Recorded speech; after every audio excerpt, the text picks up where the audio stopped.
Senhores, membros da mesa diretora dos trabalhos, meus queridos irmãos espíritas, que Deus nos guarde e nos mantenha sob a sua paz. Desde há muito, as reflexões do codificador se espraiavam por sobre as questões da vida humana. Sendo ele emérito educador,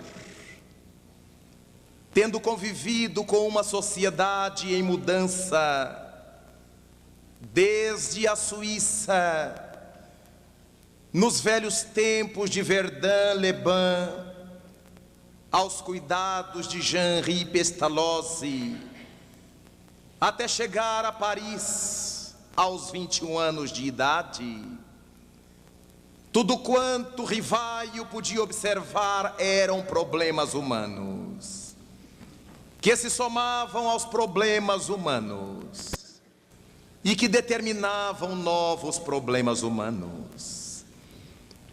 Sua alma naturalmente colocava-se expectante na busca das possíveis alternativas para que os indivíduos se libertassem dessa tormenta, desses problemas que os assediavam, sem êxito.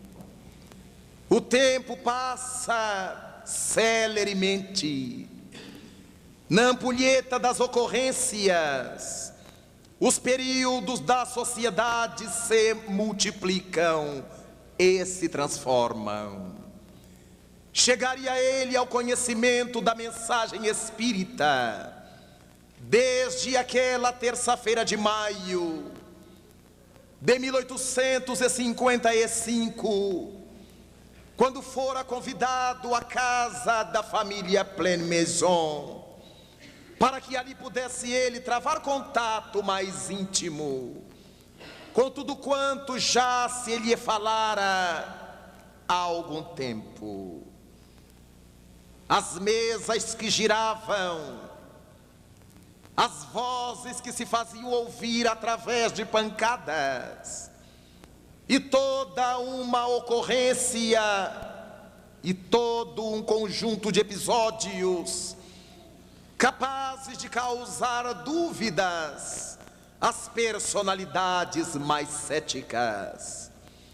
O professor Rivaio debruçar-se-ia sobre aquele conjunto de episódios para imaginar que tudo viesse do magnetismo. Sim, por que não?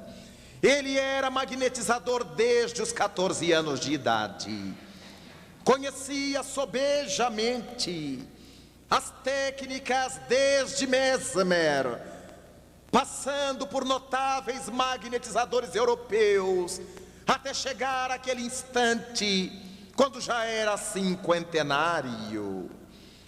Imaginava que aqueles fenômenos se devessem então ao magnetismo, mas logo se deu conta de que o magnetismo é uma força cega, enquanto as mesas davam mostras de que eram movidas por algo ou por alguém inteligente. Imediatamente Rivaio se aproximou das ideias acerca da eletricidade. Naqueles dias, na Europa, começava-se a fazer uso da eletricidade.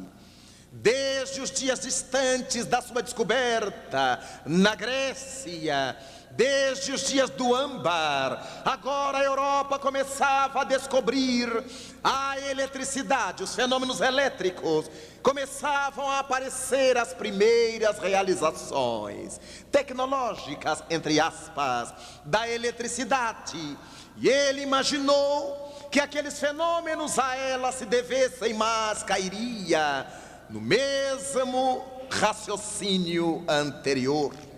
A eletricidade era uma energia cega Mas os fenômenos a que assistia tinham características eminentemente intelectuais. E foi dessa forma que Rivaio se deteve para transformar o processo, ajustando agora uma pena com tinta a uma pequena cesta de vime sobre laudas. E agora então, aquelas criaturas que estendiam as mãos sobre as pequenas mesas, sobre os pequenos móveis, para verem-nos movimentar, estendiam-nas sobre o conjunto, cesta, pena, pautas, para que vissem imediatamente sobre as páginas os escritos espontâneos dos espíritos, através de cujo expediente veio a saber que eram eles os que provocavam aqueles fenômenos das mesas, dos móveis, que giravam, que se agitavam, que provocavam expectação. Nós somos os espíritos, os seres que vivemos na terra, que saímos do corpo sem sairmos da vida, e que voltamos para dizer-vos que a morte não existe. Rivaio, através desse mesmo expediente das escritas dos espíritos, travou contato com uma alma curiosa que se assinou Zéfiro, que em nosso idioma significa Zéfiro, brisa, vento suave. E Zéfiro veio dizer ao codificador futuro que haviam sido amigos nos tempos distantes das Gálias, quando ainda na terra estava Vercingetorix, no século I antes de Cristo, e que ali então Rivaio daquela época fora o sacerdote druida Allan Kardec, sacerdote gaulês, que prestava homenagem ao Deus Dispater, o Deus das vindimas e da fraternidade. Naquela oportunidade chamara-se Allan Kardec, e agora voltara para realizar um trabalho notável sob a égide do Cordeiro, sob o nome de Rivaio. O professor Rivaio tomaria aquelas anotações, prosseguiria a interrogar, a questionar, a buscar as respostas que desde há muito procurava acerca dos problemas humanos. Somente depois de 2 anos e meio aproximadamente de investigações, quando vem a lume a primeira edição de O Livro dos Espíritos em Paris, naquela manhã fria de primavera, naquele mês de abril de 1857, na região do Palais Royal, somente aí, Rivaio e o mundo, ele porque já tinha travado contato antes, e o mundo porque acabava de receber o primeiro trabalho literário da doutrina espírita, que então se fundava, o Livro dos Espíritos, 501 perguntas e respostas, que somente seria ampliado no ano de 1860, no mês de março, com a segunda e definitiva edição, agora com 1019 questões, abrangendo os pontos mais notáveis da vida humana, passando pela teologia, com a questão sobre o que é Deus, sobre as questões dos anjos, dos arcanjos, de céu, de inferno, purgatório, até chegar às questões sociais. Quando Allan Kardec tem ensejo de lançar uma pergunta que lhe massacrava a alma desde há muito, era o item 806 do Livro dos Espíritos. Ele queria saber das entidades espirituais, guias da terra, se fora Deus o Criador, das diferenças sociais. Se fora o Criador do universo quem estabelecerá no mundo as diferenças entre classes sociais, e o Espírito da Verdade proclama ao responder-lhe que não, as diferenças sociais eram criações dos homens. E ao colocar aí o ponto final, diziam os guias do mundo, sem dizer que solucionar isso deveria também ser um problema dos homens. Os problemas que Deus nos apresenta, Ele nos traz a solução. Os problemas que nós criamos, deu-nos a capacidade reflexiva para que nós mesmos encontremos a solução. Allan Kardec parece haver entendido, porque avança, indagando daqueles que exploram o semelhante porque tenham possibilidades sociais mais amplas, no item 807, e as entidades dizem que esses pagarão, indubitavelmente, no porvir, toda a gama de desatino que hajam criado em torno da vida. E na questão 808, Allan Kardec então pergunta, já que as diferenças de classes sociais eram criações humanas e não de Deus, e as diferenças de riquezas não se dariam por causa das diferentes capacidades humanas. Há indivíduos que têm habilidades para enriquecer com facilidade, há outros que são mais obtusos, têm maior dificuldade. Não estaria aí a razão das diferenças de riquezas? E o Espírito da Verdade, para demonstrar que a doutrina espírita não é alienante, para que os espíritas não sejamos alienados, apresenta ao codificador a resposta ao dizer sim e não. E da rapina e do roubo, que dizeis? Ponto final. O Espírito da Verdade nos chamava a observar que há indivíduos que têm mais riquezas e outros que têm menos riquezas por causa das habilidades particulares, mas há outros que são vítimas, entre aspas, da expoliação, que são marcados pela exorbitância operada por alguns. Muitos vieram à terra para resgatarem na pobreza, e outros vieram ao mundo para resgatarem na riqueza. Uma vez que Jesus Cristo propõe que deveriam os ricos fazerem amigos com as riquezas do mundo, com as riquezas da iniquidade, mas muitos que vieram para serem ricos se deixam arrastar pelo egoísmo, se deixam levar pelo excesso e se tornam bilionários. E outros que vieram para ser pobres, porque explorados, se tornam miseráveis.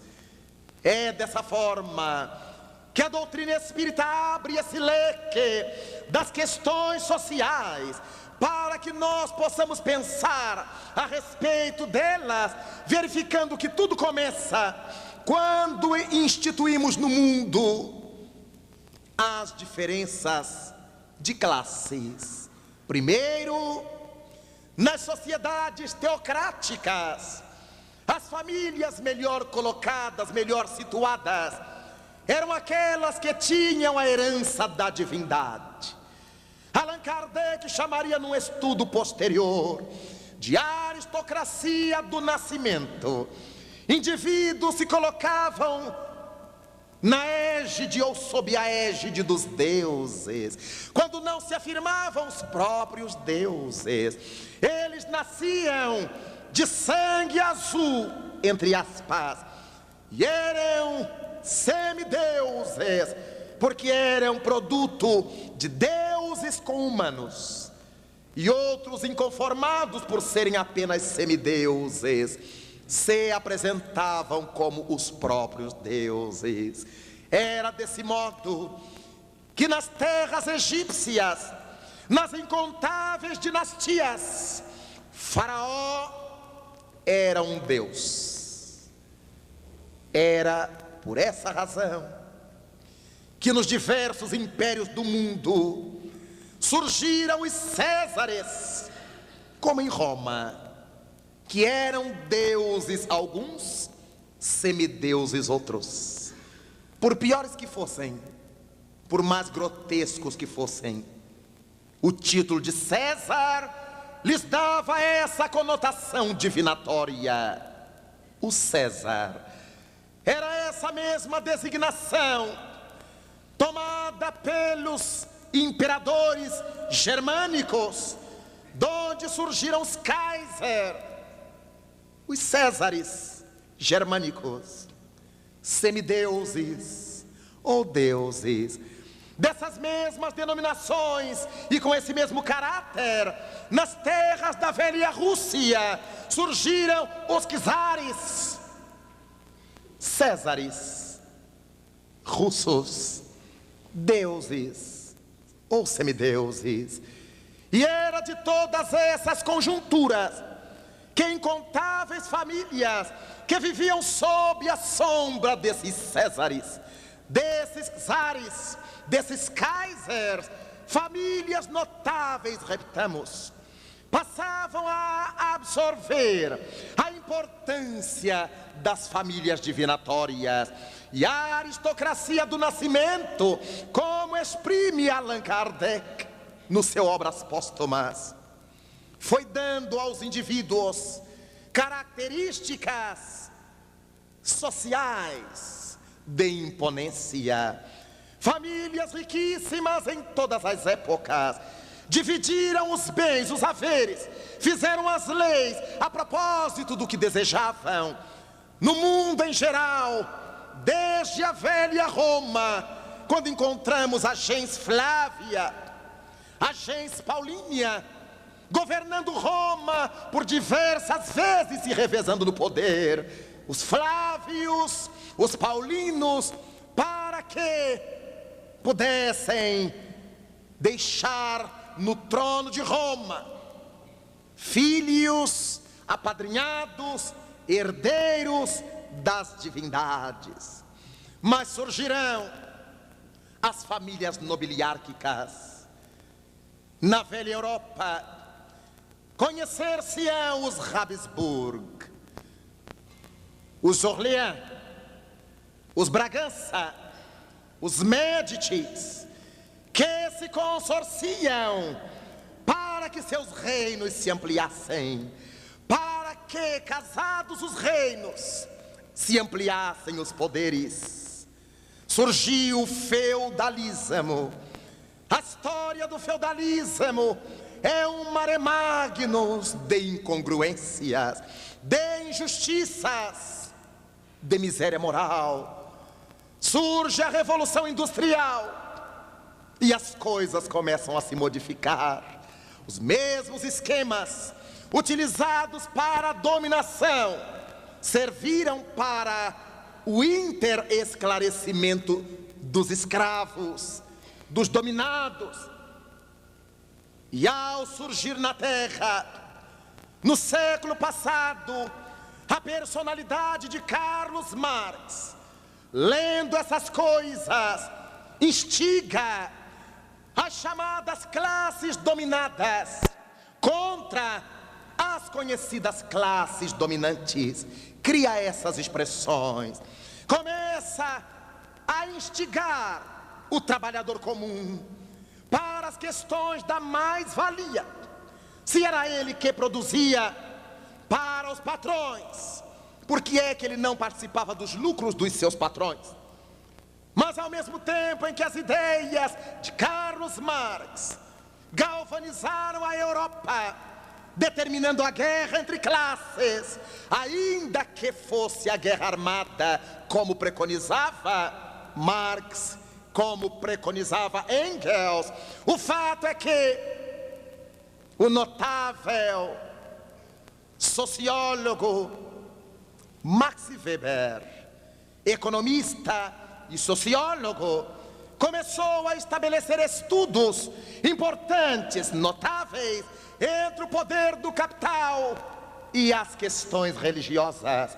Escreveu um trabalho que se tornou um livro, relacionando o capitalismo ao protestantismo que nascera havia pouco tempo na Europa, fazendo uma ponte muito próxima entre esses dois poderes. Mas ao mesmo tempo, Emílio Durkheim, um dos mais notáveis sociólogos da França, que criou inclusive o termo sociologia, viria falar a respeito da necessidade da existência de classes sociais para o equilibramento da própria sociedade. Os sociólogos, os economistas, os religiosos se especializam em teses, em escrever teses, em pensar, em raciocinar e apresentar para a sociedade as justificativas das suas ideações. Mas o fato é que os conflitos, os dramas, as lutas, as dores, as tormentas prosseguem. Aqueles mesmos episódios para os quais Allan Kardec buscara resposta e as encontrara nos espíritos, agora deveria a sociedade encontrar através dos seus estudiosos, daqueles que avaliam a marcha social. E a partir daí terão que apresentar saídas para a humanidade que convulsiona-se diante dos problemas que ela mesma criou, olhando à luz da história, da sociologia, da antropologia. São situações que aparentemente não têm saída, porque aqueles que são ricos vão passando a riqueza para os seus descendentes. Aqueles que são pobres têm muita dificuldade de sair da pobreza, quando aqueles poderosos economicamente não lhes permite acesso à cultura intelectual, ao desenvolvimento artístico, às possibilidades sociais mais amplas, à escola, à academia, ao lazer, e são destinadas essas classes sofredoras ao sofrimento, a pagar o preço da vida nababesca de alguns. Mas quando nos detemos e olhamos o quadro sob a ótica do mundo espiritual, a situação parece menos áspera, porque na terra, dirão nossos benfeitores, existe injustiça, existem injustos, mas não existem injustiçados. Todos os que aqui estamos debaixo da lei da causalidade, lei de causa e efeito. Se uma única criatura na terra sofresse uma injustiça, de fato, Deus estaria errado. As leis divinas perderiam sentido, porque foi Jesus que nos disse que a cada um seria concedido conforme as suas obras. Aqueles que têm, aqueles que não têm, se acham numa contextura de necessidades diferente um do outro, distinta uma da outra contextura. E como cada qual de nós se acha no tempo certo, no lugar certo, com as pessoas certas, para a nossa evolução, começamos a pensar: quantos dentre nós, vivendo dificuldades sociais, deverá dizer, deverá pensar, verbalizar com fúria: eu nasci em época errada, eu nasci em lugar errado, eu não sou deste mundo. Isto já sabemos desde Jesus Cristo, mas fazemos tudo para permanecer neste mundo. Consciente ou inconscientemente fazemos tudo para ficar aqui.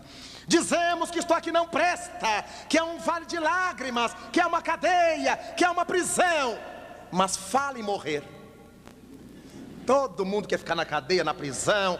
Desde que leve maçã e cigarrinho, ele fica na cadeia. Mas morrer, poucos veem a morte como libertação, como possibilidade de avançar, porque a terra com todos os seus problemas é um berço quentinho. Ficamos por aqui e conversávamos a questão de 25 anos com Chico Xavier, quando visitava no estado do Rio de Janeiro a Escola Jesus Cristo, a época liderada pelo notável espírita fluminense, professor Clóvis Tavares.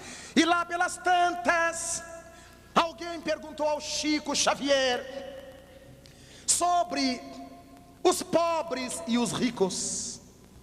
Chico brejeiramente, mineiramente sorriu e disse-nos o que é que Emmanuel lhe passava naquele momento. E afirmava o médium de Pedro Leopoldo Beraba: Deus é tão perfeito. E começou a citar um quadro do Rio de Janeiro, que nós temos na zona sul do Rio de Janeiro, a mais famosa favela do Brasil, a favela da Rocinha. E ao pé da favela, os apartamentos de luxo, duplex, triplex, nplex. E Deus, que não é gente, trabalha de forma curiosa. Periodicamente faz com que alguns daqueles elementos ricos que vivem à beira da Praia do Pepino, em São Conrado, ao desencarnarem, reencarnem-se na Rocinha. Então os antes ricos, reencarnados lá, começam a sentir uma vontade de descer, a ter uma inveja de quem está lá embaixo, a ter quase uma certeza de que aquilo lá embaixo lhes pertence, e passam a olhar com simpatia as pessoas lá de baixo, como se fossem seus iguais, e faz com que alguns favelados da Rocinha renasçam nos duplex da Praia do Pepino.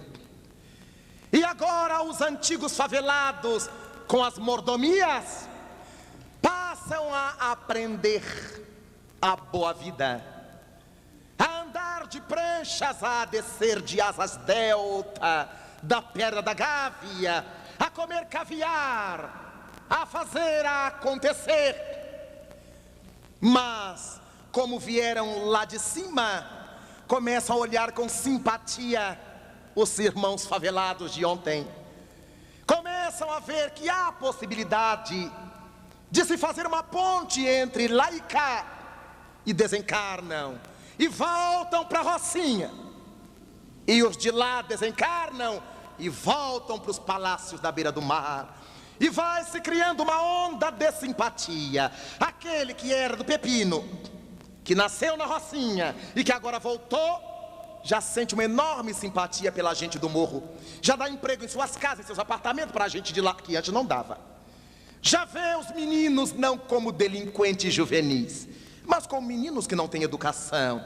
Começa a aparecer artistas plásticos que vão para a favela dar aula de graça para os meninos, é porque eles já viveram lá. Começa a aparecer teatrólogos que sobem a favela e armam um grupo de teatro para os meninos e meninas de lá, porque eles já sabem o quanto dói. Começa a aparecer lá em cima aqueles que são guarda-costas dos doutores lá de baixo, porque eles também vieram de lá. E dessa forma, dizia Chico Xavier, Deus não usa de violência, vai caldeando. Uns de lá nascem cá, outros daqui nascem lá, e nós vamos experimentando o gostinho daqui, o gostinho de lá. Quando estamos cá embaixo, temos vontade de melhorar as condições lá de cima. Quando estamos lá em cima, temos vontade de abraçar aqueles lá de baixo. E dessa forma se estabelece a fraternidade universal entre o universo da Rocinha e o universo de São Conrado. Dessa alusão de Chico Xavier, Ele queria ensinar-nos como é que Deus age. No Brasil, grande número dos que aqui estamos, e no início da pátria era bem pior. Temos referências curiosas. O Brasil é o melhor país do mundo, mas as nossas referências são a Europa. O que a gente quer curtir aqui no melhor país do mundo são as coisas francesas, as coisas inglesas, porque nós viemos de lá. Quando estávamos lá, todo mundo que vivia aqui era tupiniquim. Aí nós viemos para cá e agora nos ofendemos quando a turma de lá diz que aqui só tem tupiniquim. De repente renascemos lá e passamos a olhar com simpatia o terceiro mundo, da selva amazônica. E depois voltamos para cá e vamos nessas idas e vindas, marchas e contramarchas, aprendendo. No Brasil, colônia, as melhores famílias mandavam seus filhos para estudar na França. As melhores famílias se vestiam com tecidos da França, falavam francês e tocavam piano, que era a arte divina em Paris. Os melhores músicos estavam lá e na Áustria. E dessa forma, as tradições brasileiras se situavam em torno das questões da França. Até a doutrina espírita que chegou aqui foi bem aceita aqui, porque veio da França. E os espíritos fizeram-na surgir em Paris, porque Paris era a cidade-luz, a meca da intelectualidade. O que acontecesse de importante no mundo tinha que ser em Paris. Se não fosse, não seria tão importante. Então a doutrina nasce lá, para ser catapultada para toda parte do mundo, que absorvia tudo quanto nascesse em Paris, inclusive as loucuras. Muito mais, uma doutrina formidável como o Espiritismo ficou no Brasil, a princípio, por meio daqueles que liam francês. Não podiam ser os pobres, eram os nobres, aqueles que vieram de lá. E depois da Segunda Guerra, o eixo do mundo passou a ser os Estados Unidos da América do Norte. Mas viajamos aos States, trazemos de lá eletrônicos, tudo que é prático está nos Estados Unidos, mas a alma vibra com a Torre Eiffel, a alma canta com o notável Pigalle, a alma se agita ao pensarmos na substituição da guarda de Buckingham. É dessa forma que aqueles que vivem lá um dia estiveram aqui e vão voltar, e aqueles que estamos aqui estivemos lá e voltaremos, caldeando-nos. E agora encontramos tanta gente estrangeira que adora o Brasil de carteirinha, e tantos brasileiros que têm horror do Brasil estão nas primeiras experiências de deixar o bem bom de lá para criarem o bem bom aqui. E é dessa forma que as coisas se vão situando. Problemas sociais em toda parte os há, porque disse Jesus: na terra só tereis aflições. E por que na terra só teremos aflições? Porque isto aqui é um mundo de provas e expiações. Allan Kardec pergunta em O Livro dos Espíritos, no item 920, se seria possível nós experimentarmos na terra a máxima felicidade, a felicidade total. E o espírito da humanidade, o espírito guia do mundo, responde que não, porque a terra é um mundo de provas e expiações. No entanto, complementa, nós podemos ser na terra tão felizes quanto a terra nos pode permitir. É desse modo que verificamos diante dos problemas sociais que muita gente os tem porque os alimenta. Já poderia deixar de tê-los, porque a terra nos oferece ensejo. Quantos são os indivíduos que esmolam? E aí nós, que estudamos na doutrina espírita, que sempre que possível deveremos transformar a esmola em salário, quando chega o esmoler, nós lhe perguntamos: você quer limpar o jardim para que eu lhe pague? E o indivíduo, pois é, quer dizer, e vai embora. Não, ele não quer trabalhar, ele quer ajuda. Chega uma senhora empencada de meninos, que agora está em moda, até se aluga menino para pedir. E a gente diz assim: tá bem, mas você pode passar essa trouxa de roupas, lavar esse tanque, essa pia de louças, e depois eu lhe pago. Ah, mas para mim é muito difícil. E vai saindo de fininho. Então, dirá Chico Xavier, há muitas ocasiões em que não há falta de trabalho. É que a gente escolhe o trabalho que quer fazer, e o que a gente quer fazer nem sempre tem para todo mundo. Tenho amigos do Rio de Janeiro que terminaram seus cursos de psicologia na PUC do Rio, que terminaram seus cursos de engenharia na UFRJ, na nossa universidade, a Federal Fluminense, e resolveram seguir aos Estados Unidos para ganhar a vida, pensando que fossem chegar lá e trabalhar como psicólogos e engenheiros. 2 psicólogos amigos hoje são excelentes cozinheiros em Nova York. Eles agora estudam os conflitos dos chuchus, as tormentas das salsichas, os complexos de Édipo das macarronadas. Nunca mais mexeram com psicologia. Mas no Brasil, psicólogo mexer com cozinha. Outros engenheiros são doorman. Em inglês é lindo, em português é porteiro. O que você faz? Perguntei a vários deles. Aqui nos Estados Unidos eu sou doorman. E traduzindo ao pé da letra é bom porteiro. Mas dizer aqui em São Paulo que o indivíduo é porteiro é a maior humilhação para quem não tem hábitos de trabalhar. Mas nos Estados Unidos é tão chique ser doorman. Outras são babysitter. Aqui é babá. Mas aqui é tão feio ser babá. Mas nos States é tão chique ser babysitter. Então nós começamos a ver que Chico tinha razão. É que nós não aceitamos qualquer trabalho, não dignificamos o trabalho.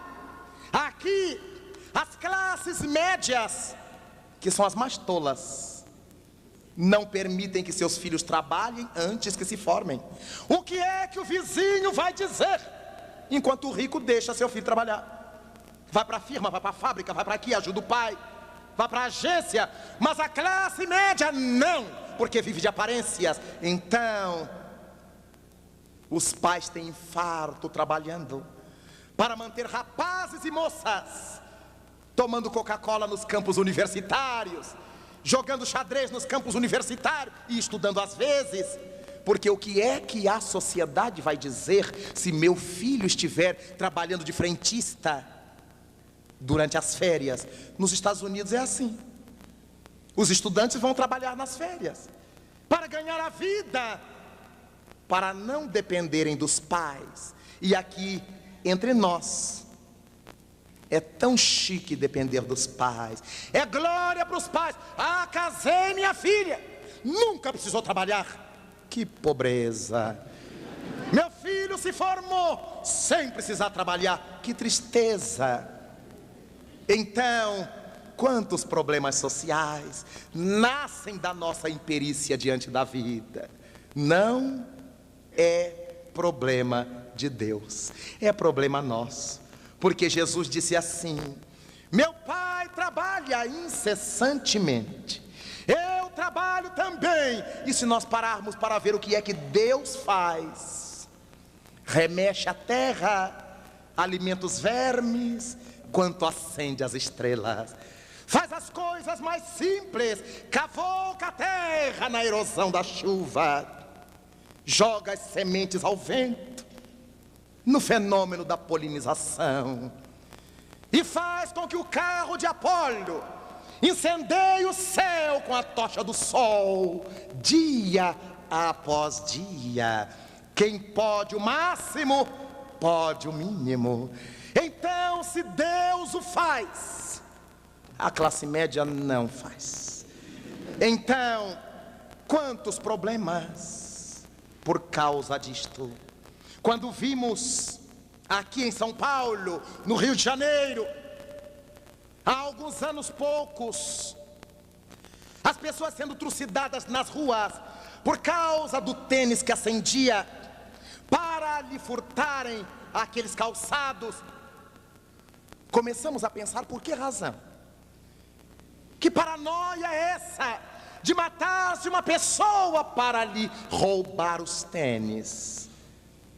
É que aquela época, quando surgiu entre Rio e São Paulo os tênis luminosos, cada par custava mais caro do que o salário mínimo de um trabalhador aqui, no tempo da grotesca inflação. Vender um par de tênis pela metade do preço já correspondia a metade de um salário mínimo.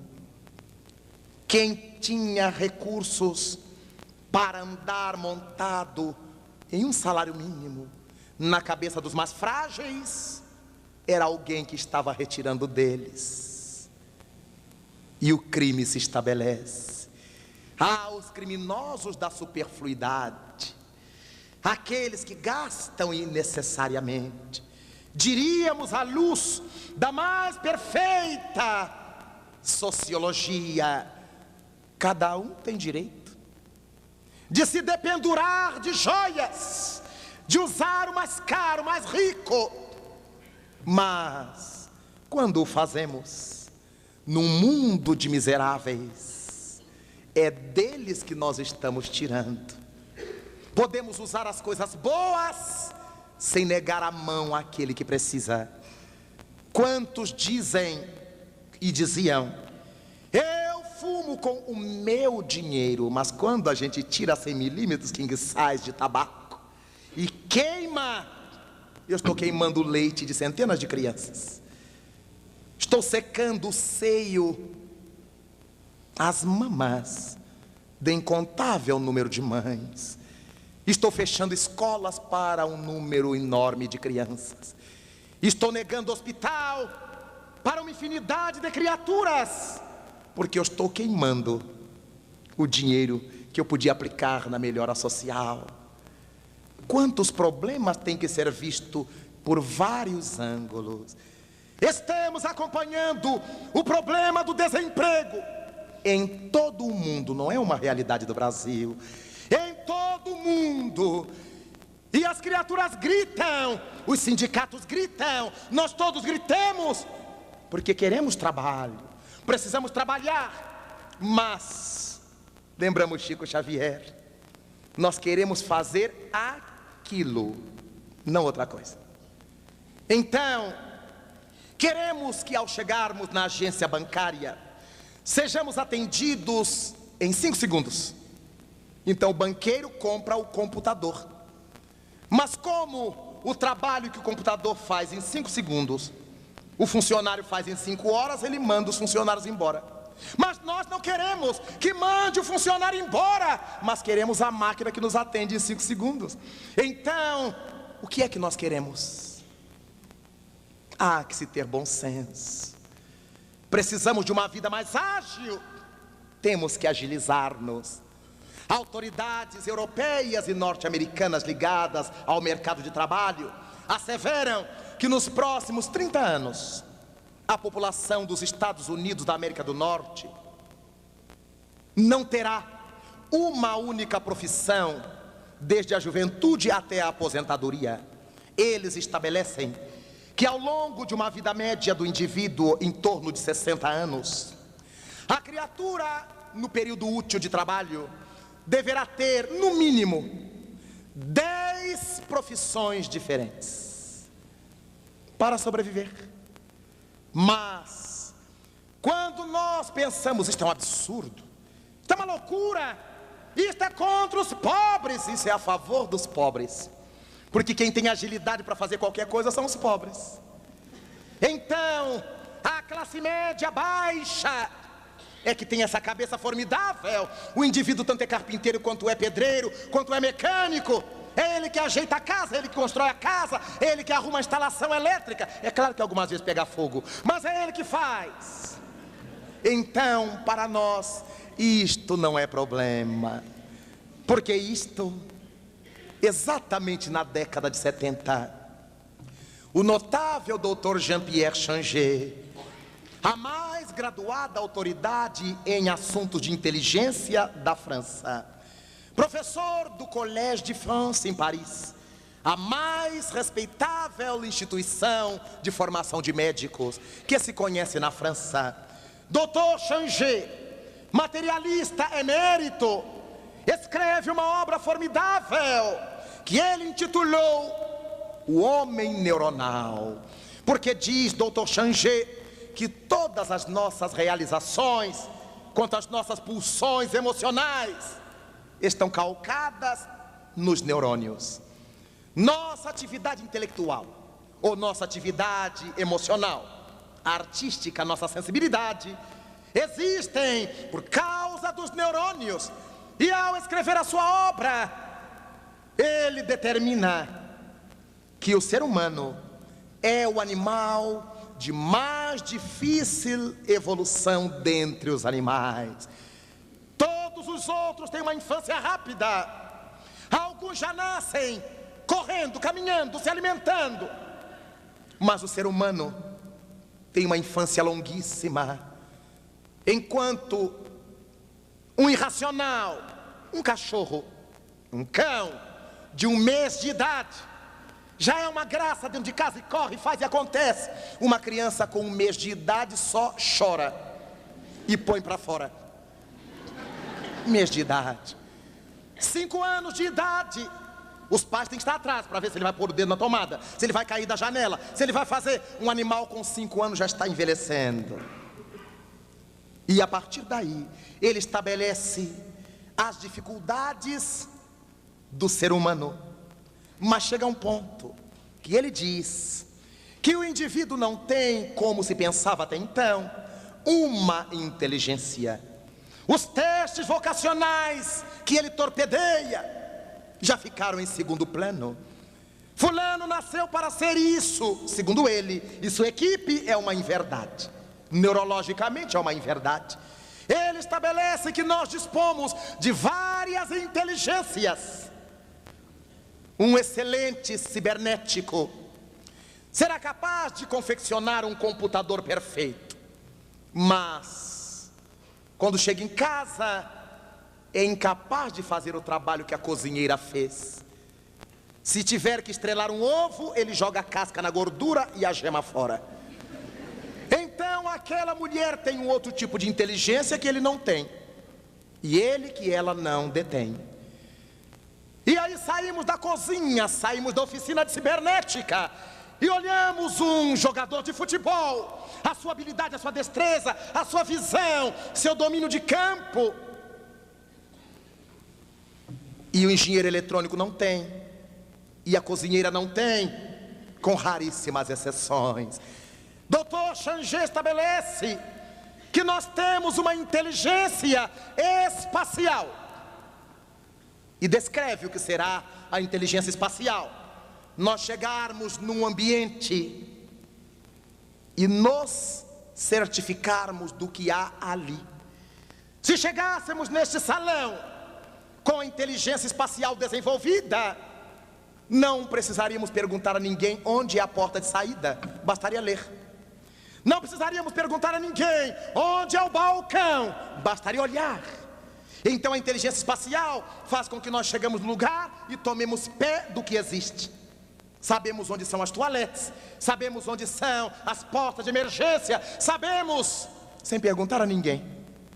Olhamos ao chegar na estação rodoviária e sabemos onde é o guichê da empresa tal, da empresa qual, sem precisar perguntar a ninguém, basta olhar e ler. E deixamos para perguntar aquilo que depois de investigar não tenhamos encontrado. Entre nós é tudo diferente. No tocante à inteligência espacial, a gente entra na rodoviária de cabeça baixa e pergunta para o guarda: moço, onde é que a gente pega o ônibus? Aí o guarda diz: ali. Chegamos na Praça da Catedral, com aquele relógio gigantesco, a gente chega para o passante e perguntamos: que horas tem? E Dr. Changé nos diz que nós não nos desenvolvemos por causa da preguiça mental. Nós temos uma preguiça endógena, que ele chama preguiça mental, que assola tanto a ricos quanto a pobres. É uma doença do ser humano. Mas ele nos diz que nós também temos uma inteligência matemática. Chegaríamos neste ambiente, olharíamos tantas fileiras na frente, avaliaríamos quantas fileiras no sentido longitudinal e diríamos: aqui existem 700 cadeiras. Olharíamos um pedreiro analfabeto que vai construir um muro de nossa casa e nós lhe perguntamos: quantos tijolos eu tenho que comprar? Ele, que não sabe fazer conta, pergunta: qual é a altura que o senhor quer? Qual é a largura disto aqui? E depois diz: me compre 3.000 tijolos.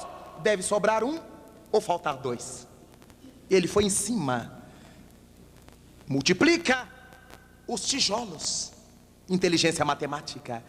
Aqueles comerciantes de pouca cultura acadêmica, mas que nós não os passamos para trás nem na morte.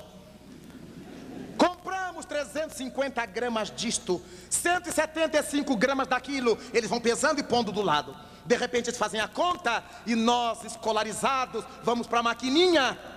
Eles não erraram 1 centavo. Fizeram de memória, de cabeça, a conta que a gente leva tempo para fazer. Pegamos um menino de rua que vende amendoim, que vende pipoca, que vende isso, que vende aquilo no meio dos carros, com as notinhas entre os dedos. Lhe damos uma nota alta para ele cobrar um pacote de amendoim. Covardia, é claro. É só para ele dizer: não, fica. Mas ele não diz. Nos dá o troco perfeitamente. E a notável pesquisadora Emília Ferreiro estabelece que esses meninos aprendem de uma forma diferente dos nossos. Nossas crianças de escola têm que ir para o papel, têm que anotar, têm que ir para a maquininha. E os meninos de rua, de cabeça. Inteligência matemática, diz Dr. Changé. Olhamos isto aqui, avaliamos ordem de grandeza, a altura, o comprimento, a largura, e dizemos: aqui tem o volume tal. Inteligência matemática. Mas diz o notável Dr. Changé que também nós temos uma inteligência corporal, que muita gente não tem. É muito comum a gente notar a falta da inteligência corporal no adolescente, porque seus membros vão crescendo sem que ele se dê conta. E se ele vai apanhar o refrigerante em cima da mesa, ele já derrubou a concha em cima da outra panela, ele já jogou refrigerante no prato de alguém. E quando a mãe grita, essa calma que as mães têm com as adolescentes, ele deixa cair o que está na mão, porque ele não tem o controle das dimensões do seu corpo. E dá canelada na beira da cama, nos móveis, arrebenta tudo, dá com a cabeça, porque ele ainda não se acostumou com o fato de ter crescido. Ele não tem conscientizada a dimensão correta do seu corpo. Então vemos gente dentre nós que vai passar por uma calçada onde tem carros parados sobre a calçada, e restou um espacinho entre o carro e a parede, e a pessoa diz: ah, eu passo. Quem tem inteligência corporal encolhe a barriga e vai de lado e passa rápido. Mas aqueles que acham que passam, mas não tem noção do corpo, ao chegar do outro lado ficou um bife da barriga, o botão da roupa, porque foi se agarrando na maçaneta do carro. Ai, quando chega do outro lado está estropiado. Pensava que passava, como não tinha inteligência corporal. Essa inteligência corporal que tem os bailarinos. Eles sabem a dimensão do corpo, sabem o quanto devem girar. E quando querem girar, se utilizam de um princípio da física. Cerram os braços colados ao corpo e giram em torno de si mesmos. E quando querem parar, fazem como os aviões, que aumentam as asas, abrindo seus braços. Artisticamente, quem está vendo não sabe que eles sabem que abrindo os braços, aumentam o atrito com o ar, e eles começam a parar. Inteligência corporal. Então, Dr. Changé nos fala das diversas inteligências que são necessárias ao ser humano e que nos fazem progredir, resolvendo diversos problemas humanos. A notável psicóloga francesa, diretora do Instituto de Prevenção à Velhice de Paris, aproveitou-se dos estudos de Jean-Pierre Changé e fez uma pesquisa, hoje publicada em livros, já em língua portuguesa. Ela veio de observar que o que faculta a nossa velhice precoce é a monoideia. Nós trabalhamos a vida inteira numa coisa só mexemos naquela região de lobos cerebrais, de neurônios, e não em outras. Então, envelhecemos precocemente. Chegou ela à conclusão de que quanto mais versatilidade nós tivermos, menos envelheceremos. Dr. Changé houvera dito no seu livro que a humanidade, os homens mais geniais da Terra, não chegaram a usar completamente 10% da capacidade cerebral, os mais geniais. A massa humana está entre 0,5 e 3,5 de utilização. Então nós entendemos por que das guerras, por que da miséria, por que do egoísmo, porque não usamos o cérebro. E Jesus Cristo nos disse: vós sois deuses, o que eu faço, o fareis, mas ainda demora um pouco. Doutora Monique Leponsin, a notável psicóloga francesa, reuniu um grupo de profissionais de áreas variadas e fez com que, por exemplo, o matemático fosse estudar música, o músico fosse aprender a fazer poesia, o professor de educação física viesse aprender matemática. E fez essas trocas durante um período, enquanto o outro grupo se manteve fazendo o que sempre fazia. E ela chegou à conclusão, através dos experimentos, que o primeiro grupo de alternâncias envelheceu muitíssimo menos, porque aplicou várias possibilidades neuronais, porque trabalhou com diversos neurônios, impondo o amadurecimento de zonas que estavam amortecidas antes. É graças a isto que as pesquisas da atualidade, esses são estudos dos últimos 20 anos, estão apontando para os estudos norte-americanos de que nós precisaremos desenvolver as diversas habilidades e que nos próximos 30 anos lá, e se vai acontecer lá, não tenhamos dúvida, vai ocorrer aqui. A criatura ao longo de sua vida profissional terá diversas profissões, fazendo com que ele envelheça menos, não obstante hoje isto pareça uma tormenta. Pude observar, estudando essas coisas, fazendo minhas ilações, porque é que os espíritas operosos na doutrina não morrem fácil. Não morrem fácil. Cada qual de nós tem a sua profissão, não importa qual seja. O fato é que no trabalho espírita há momentos em que nós somos professores. Preparamos, estudamos para ensinar, para dar palestra, para desenvolver estudos, seminários. Nossa atuação cerebral, neuronal, é a atuação de professor. Eu tenho que saber como é que eu vou dizer, que palavras eu vou usar, como é que eu vou fazer, que técnicas eu vou aplicar. Eu sou professor, mas depois da palestra eu vou ouvir os sofrimentos alheios, as dores alheias, os problemas alheios. Eu sou psicólogo, mas depois disso eu vou subir a favela, eu vou entrar no gueto, eu vou subir o morro. Eu sou assistente social. Então, depois eu estou na creche, atendendo a criança, limpando a criança. Eu estou no asilo de velhos, atendendo aos velhos. Eu sou enfermeiro. Desse modo, desenvolvemos habilidades tais que vão nos preservando. Há 30 anos ou mais, diversas pessoas afirmam que Chico Xavier está morrendo. Elas já morreram e Chico está aí. Ótimo da Silva. Encontramos tantos espiritistas. A gente pergunta: e fulano de tal? Já desencarnou? Não, está lá no centro. Ele agora já não viaja mais, ela agora já não viaja mais, mas está trabalhando.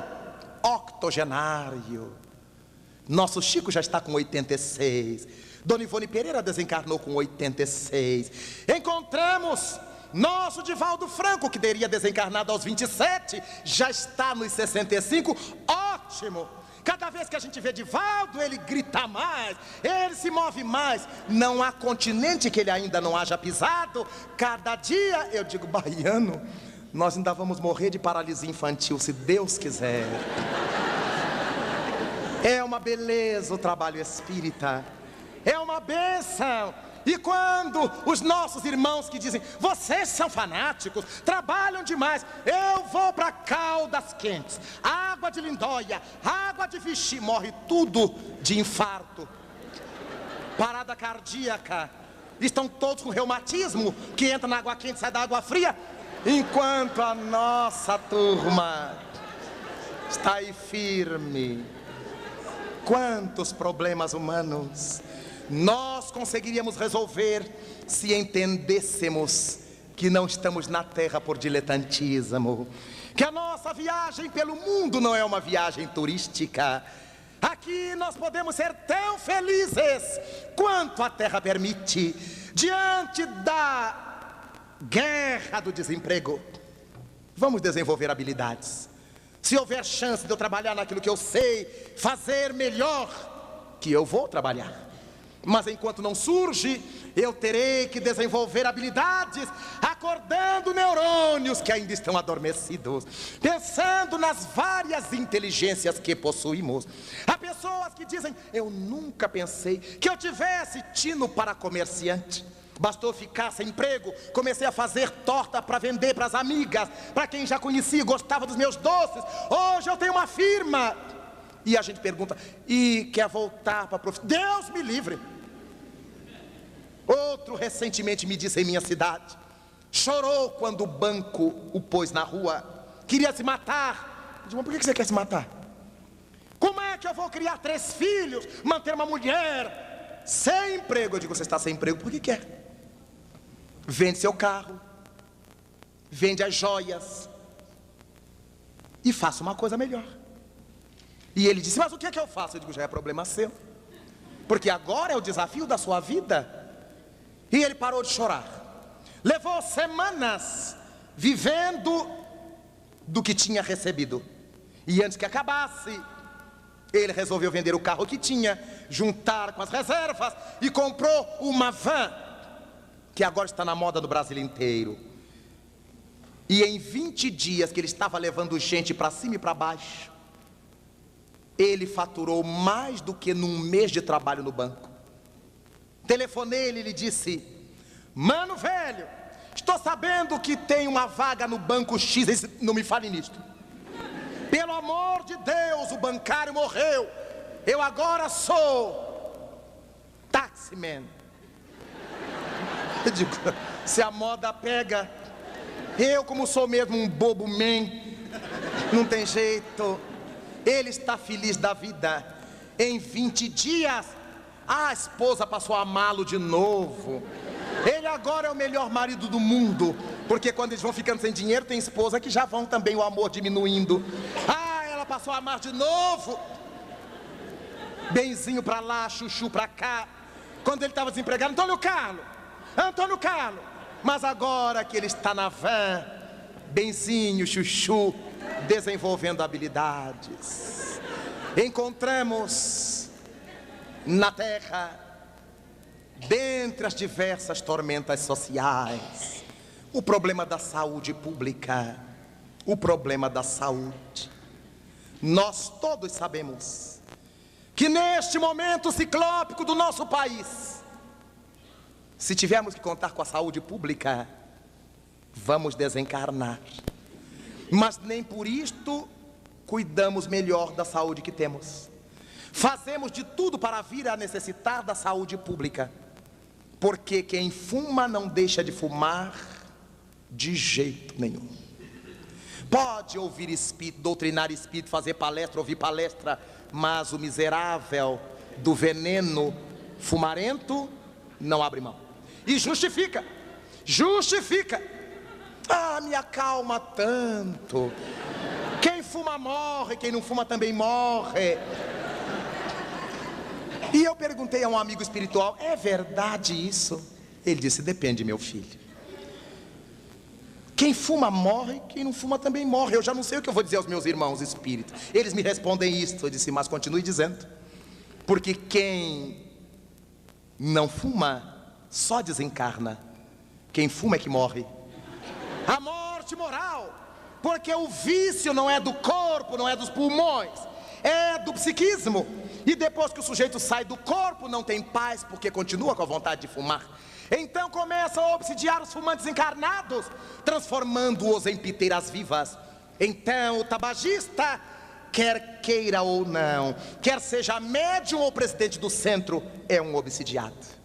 Não tem dúvida. O alcoólatra, a mesma coisa.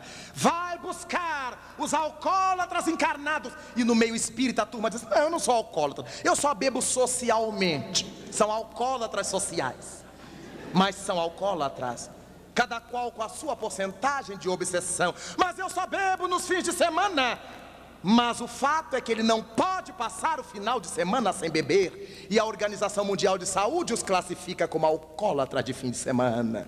Então, é importante que nós verifiquemos que Deus nos deu o corpo perfeito. Já nascemos com os achaques da encarnação passada. E nesta, criamos outro. Resolvemos fazer regimes de beleza e paramos de comer o que presta. E aí é uma folhinha de alface de manhã, um copo d'água ao meio-dia, o regime do sol, o regime mexicano, aquela sopa desgraçada que ninguém suporta, para emagrecer, sem exame médico, sem exame de sangue, sem nenhum controle, e os órgãos vão se fragilizando. Às vezes a gente emagrece, e quando já está no ponto, vem uma fome infeliz, e a gente engorda mais do que antes. Quem é magro, enlouquece para engordar. Come mais do que traça.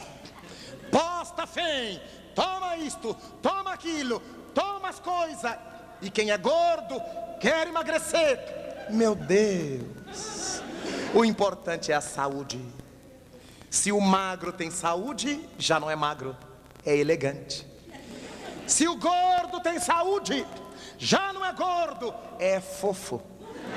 Então, nós aprendemos a superar problemas amando-nos, respeitando-nos.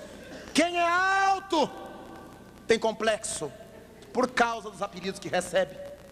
Espanador da lua, como é que está em cima? E quem é baixo usa salto, Luís 15, 16, 23, e tem problema de coluna porque está pisando fora da normalidade.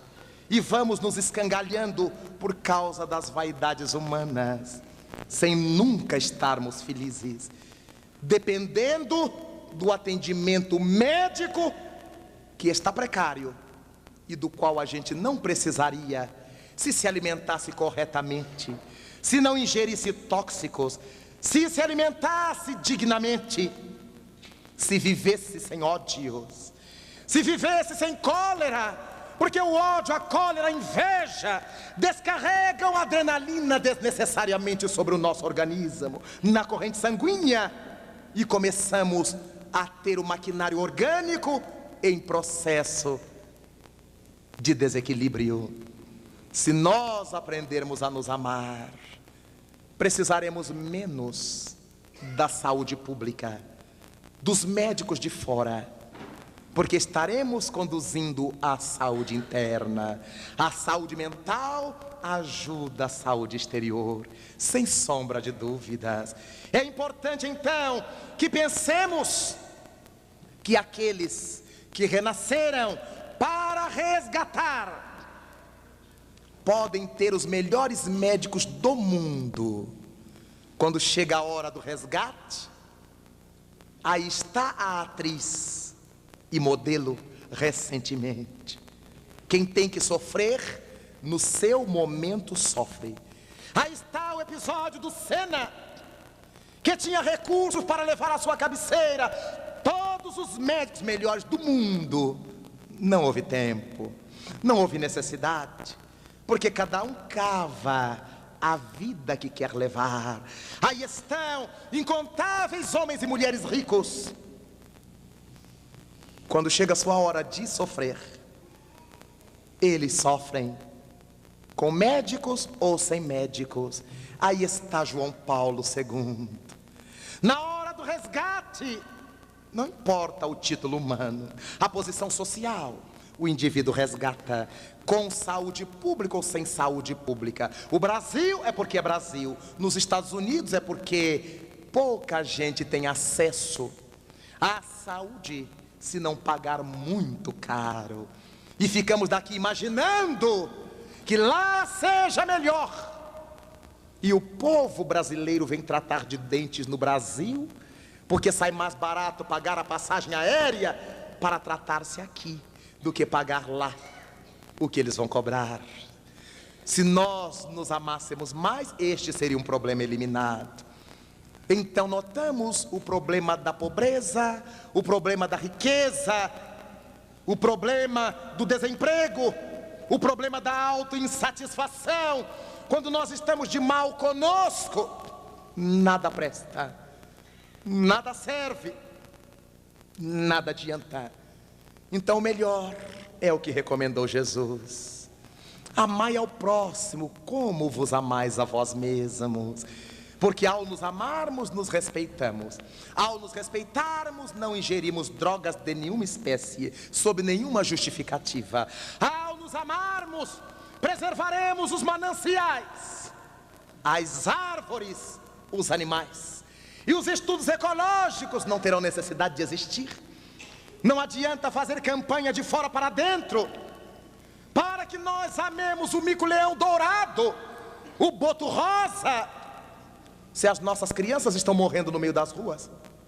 O elemento mais importante do ecossistema terrestre está abandonado. Então, quem é que vai cuidar do mico-leão ou do boto rosa, se está descuidado em si mesmo? Se acha abandonado em si próprio, quem é que vai cuidar das seringueiras, se não conseguiu jogar uma semente de tomate no próprio quintal para comer na hora da fome, o fruto daí decorrente? Como fazer as pessoas respeitarem de fora para dentro o que elas não aprenderam a sentir de dentro para fora? Quando queremos ser felizes e não ter felicidade, começamos a crescer de dentro para fora.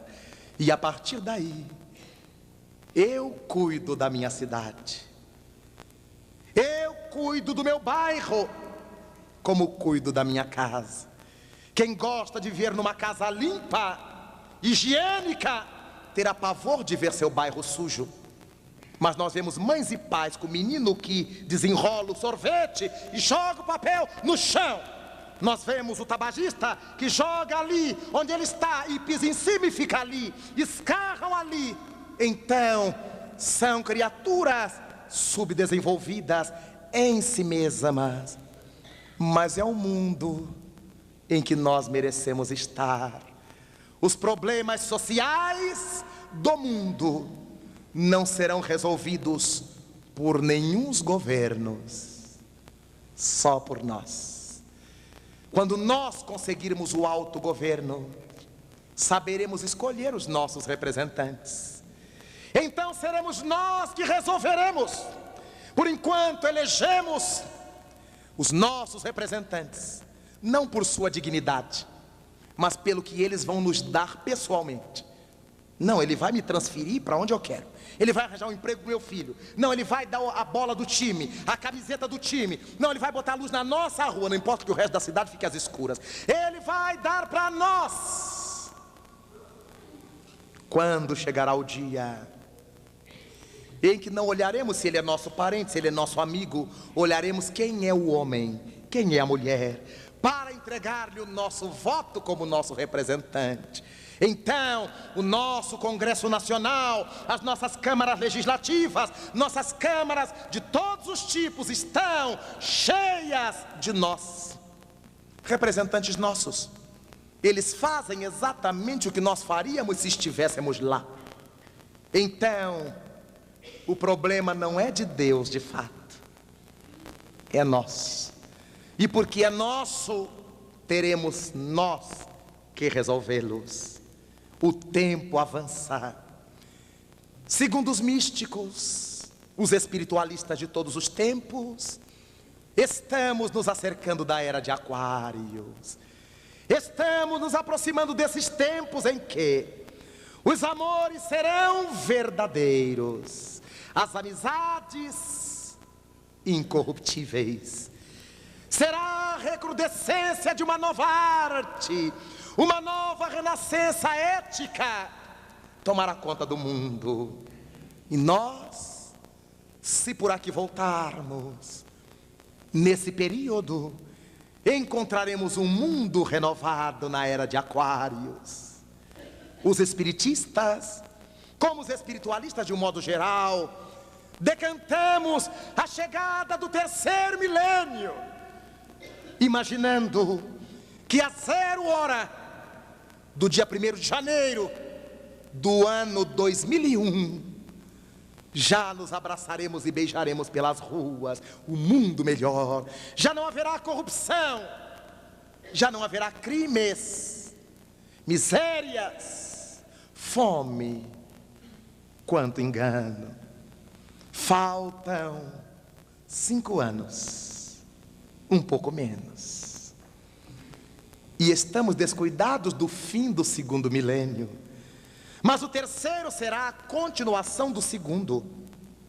Não há interrupção, há sequência. Se não educarmos a criança hoje, daqui a 5, 6 anos, elas serão trombadinhas eletrônicos, nos assaltarão pelo computador. E nós estamos sonhando com o terceiro milênio, esquecendo de dar conta do 2º que termina. As crianças abandonadas, os jovens abandonados, mergulhando na droga e na prostituição, os adultos se abandonando, cada qual se dando o direito de achar cada mês uma alma gêmea, que acaba sendo uma alma gemida, porque a criatura está insatisfeita consigo mesma e fica imaginando que é por causa dos outros. E então, como esperar um terceiro milênio de felicidade se estamos semeando no final do 2º infelicidade?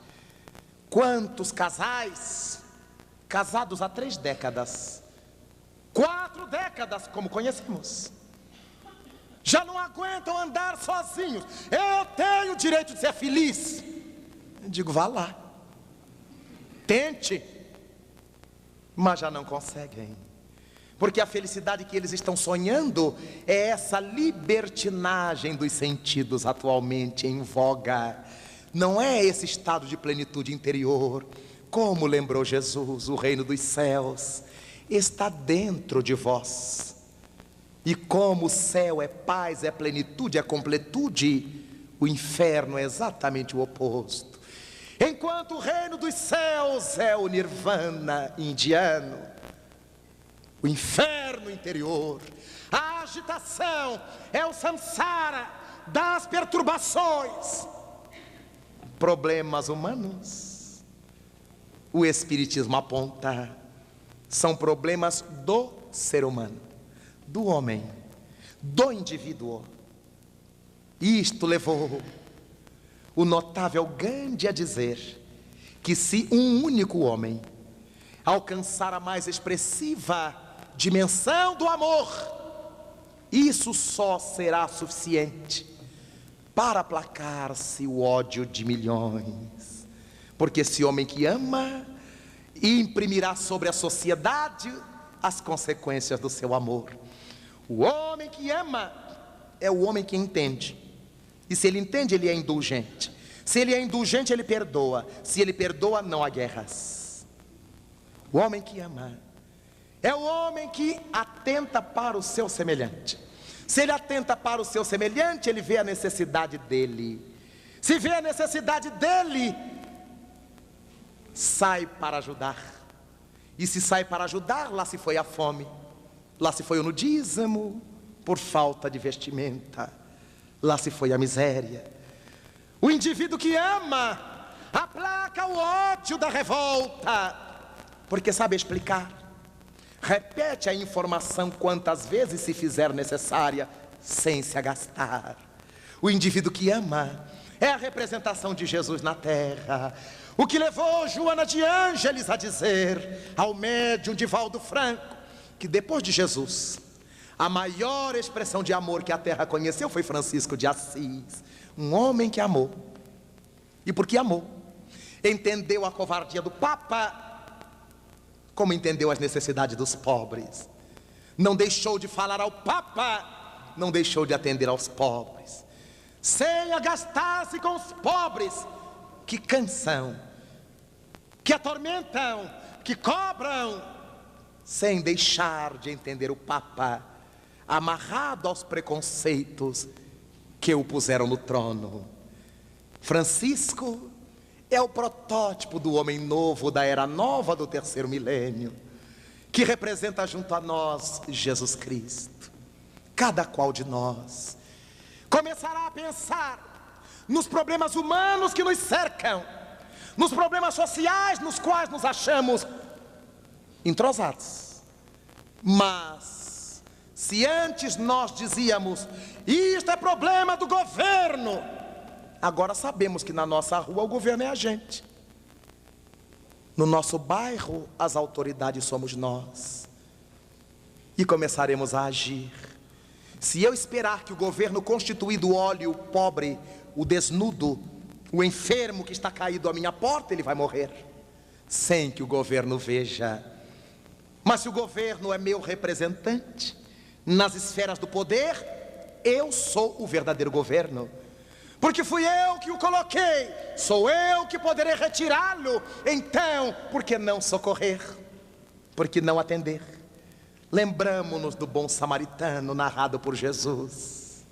Lembremo-nos da dama da caridade do Evangelho segundo o Espiritismo. Lembremo-nos de Francisco de Assis, de Luísa de Marilac, de Vicente de Paulo, de tantas almas notáveis que trabalharam os problemas sociais. Lembremos-nos de Madre Teresa de Calcutá, quando chegou a Calcutá e viu que as crianças eram analfabetas, e ela era professora. Ela tinha o conhecimento, mas faltava escola, faltava a casa para a escola, faltavam os bancos para a escola, faltavam os cadernos para a escola, faltavam os lápis para a escola, mas havia alunos para aprender. Ela não se deu por vencida, porque queria resolver um problema, o do analfabetismo. Quebrou galhos de árvores, deu uma acha de madeira a cada menino e ensinou-os a escrever no chão e apagar com os pés. Escrever de novo, apagar com os pés. Alfabetizou as crianças de Calcutá, sem escola, sem material didático, sem prédio, sem dinheiro. Mas ela queria, as crianças queriam. Deus deu ramo de árvores e deu chão duro. Foi ali que ela alfabetizou as crianças. Dizer hoje a alguém num bairro pobre essa história é ouvir uma brutal e sonora gargalhada. Nós queremos alfabetizar os adultos, mas eu quero uma escola, eu quero com ar-condicionado, eu quero coisas. E Paulo dizia: a caridade não é invejosa, a caridade não precisa ter para fazer, ela faz porque ama o suficiente para fazer. Onde quer que esteja, viajando por este Brasil de Deus, encontrei no interior da Amazônia um grupo espírita, dirigido por um homem velho, de uma das cidades nordestinas, que havia se embrenhado ali havia mais de 50 anos. Era naquela época octogenário. O único livro que ele tinha da doutrina espírita, já que aprender espiritismo na sua cidade natal, e ao sair de lá levou o Evangelho segundo o Espiritismo. E ele só tinha do capítulo 5º para trás. As outras partes, disse-me ele, perdera nas enchentes dos rios, nas mudanças que fizeram de um lugar para outro. As páginas que tinha estavam encebadas, carcomidas. Ele não sabia ler, mas de tanto que pedir a pessoas para ler para ele, ele tinha os textos de memória, mas não sabia onde é que os textos estavam escritos no livro. Eu estou vendo ele com o livro aberto, no Bem-aventurados os aflitos, e falando de outra coisa, que consta do muitos chamados e poucos os escolhidos. E eu olhava para ele, e ele lia de olhos fechados. Eu digo: deve ser médium vidente. Eu olhava para o livro, não estava escrito o que ele estava falando. Eu digo: meu Deus do céu, deve ser médium do Espírito Santo. E me dei conta, porque ele não falava com as palavras textuais, ele falava as ideias. Terminou, e eu lhe perguntei: como é que o senhor lê? Disse: eu não leio, meu filho. E eu me lembro, um grupo de pessoas à sua volta, estudando o espiritismo que ele falava, e aquele livro era o símbolo, era o documento de que ele era espírita. Quando ele abria a boca, o ar se embalsamava de verdade. Ele não estava falando de alguma coisa que ele lera no livro, ele estava falando de alguma coisa que ele vivia, que ele vivenciava. Terminou a leitura, era fim da tarde. Ele foi a um pequeno ambiente no fundo do casebre, de chão batido, de paredes de barro, apanhou algumas ervas, sacudiu-as numa tina d'água, macerou-a nas mãos, e noutra vasilha de água ele espremeu aquele sumo, e as pessoas tomaram as xicrinhas daquele remédio. E eu fiquei pensando que não ia sobrar para mim. Eu queria saber que gosto tinha aquilo, que sabor tinha aquilo. Até hoje eu não descobri, mas era o remédio que ele dava às pessoas. Mais tarde vinha saber que ali ele evangelizava as crianças do mesmo jeito, falando as coisas, conversando com as crianças. Não tinha nada escrito, não tinha pedagogia a não ser a da vivência, que para aquela região era tão importante. Não esperava que chegassem ali as federações, os espíritas intelectuais. Ele fazia o que sabia no meio de uma comunidade carente. Há 54 anos eu vivo aqui, meu filho. Já vi tudo o que você pode imaginar. Crianças picadas de serpentes, que o passe salvou da morte. Mulheres que vinham dar à luz na minha porta, sem que eu nunca tivesse feito parto. Sentia minhas mãos dormentes, e quando eu acordava, as crianças estavam com o umbigo cortado nos braços das mães. Eu entendi que eu fiquei médium, meu filho.